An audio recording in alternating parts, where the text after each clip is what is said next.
Welcome back to AM Northwest. Is motivation doing you more harm than good? Our next guest says creating mental fitness is the best strategy for success. Here to share more, we welcome back the author of the upcoming book, Think It, How to Train Your Thinking to Get Everything You Want. Master Life Coach Sarah Centrella. Good to see you again, Sarah. Great to see you. Okay, so this is really kind of an interesting thought here. So you talk about motivation as a feeling, but mental fitness is a skill. Yeah, I think a lot of people are looking for motivation, right? They're like, well, I'm not feeling all that motivated to get their goals or do whatever they get out of bed. Yeah, whatever they're trying to get done. But that is a feeling and it's fleeting. So we don't want to actually try and focus on getting more motivation because it's going to come and go. Oh, and good that point. that isn't really helpful long term for me. Sure. But if instead I can train my thinking, which is the engine that powers my actions, that powers everything and actually will get me to do what I need to do to accomplish my goal, then I can have long-term success and I'm not dependent on a feeling, that I don't control. So training your thinking is really the key to getting anything you want, from relationships to goals to success to money, all of it. Okay, so you say that your brain believes what you tell it if you repeat it. Yeah, so it's so crazy. I'm so fascinated by the neuroscience kind of behind how you can train your brain. But because if you are telling yourself something over and over again, most of us have stories we've told ourselves our whole life. I look fat. Yeah, exactly. Like, and it comes from all kinds of things, comes sometimes just from our head. I'll never get that job. Yep. And so we're very used to saying a lot of times negative things.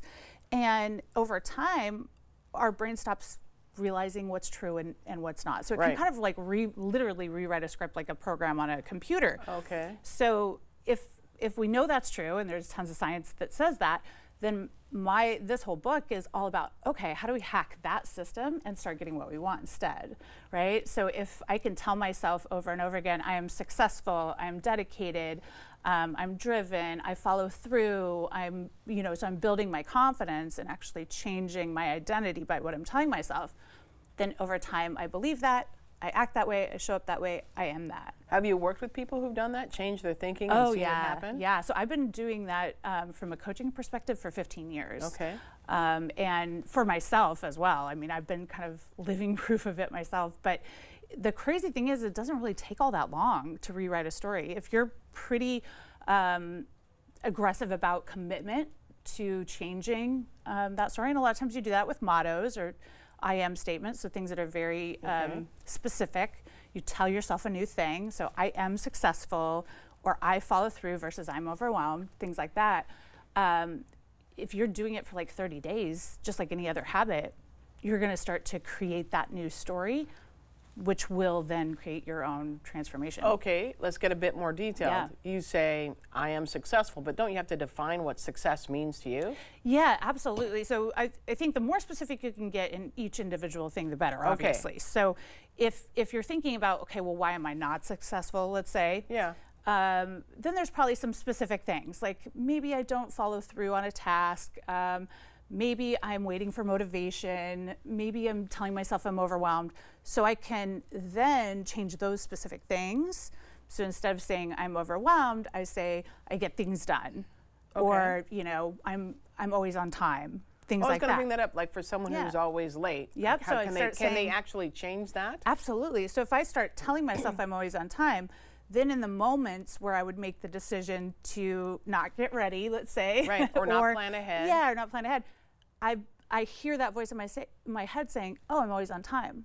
So now I have an option to make a new choice, if that kind of makes sense. Yeah. So otherwise, I'm just going to act the way I've always acted, kind of following that internal dialogue. Right. So this is really all about like, okay, the system is already working. Yeah. Why not kind of get in, tweak it, and start getting results I want. Because you say lasting change comes from repetition, not inspiration. Absolutely. So if you're going to be really committed, kind of like I said, and do it with simple things. Take a motto. I always tell my clients, write down 25 different what I call I am statements. So the words I am, and then follow it by anything you want to be. Again, it's aspirational. So anything I want to be. And I say that morning and night. Every single day for 30 days. I always tell them to say it out loud in the mirror, like look at yourself and really tell yourself that. Then you will start to notice that your actions will start to back those up. So it is much more than kind of just positive thinking. It's actually not positive thinking at all. It's very tactical. And over 2-3 weeks, you'll start to completely feel different. So you have, is that part of like your 21-day motivational test kind of thing? Yeah, so in the new book, we have a 21-day mental training challenge that you can do to just practice some of these steps, put it into play in your own life so you can start seeing results in 21 days. Yeah, I love it. And the book, again, it's not out yet, but you can order it, right? Pre-order it. It's called Think It. How to train your thinking to get everything you want. And Sarah apparently has everything you want. Right? You do? You got everything you want? Getting there. Master Life Coach Sarah Centrella, thank you so much. Thanks, Great Alan. to see you again. And you look wonderful in that pink. It's awesome. You. All right, we'll be right back with more AM Northwest.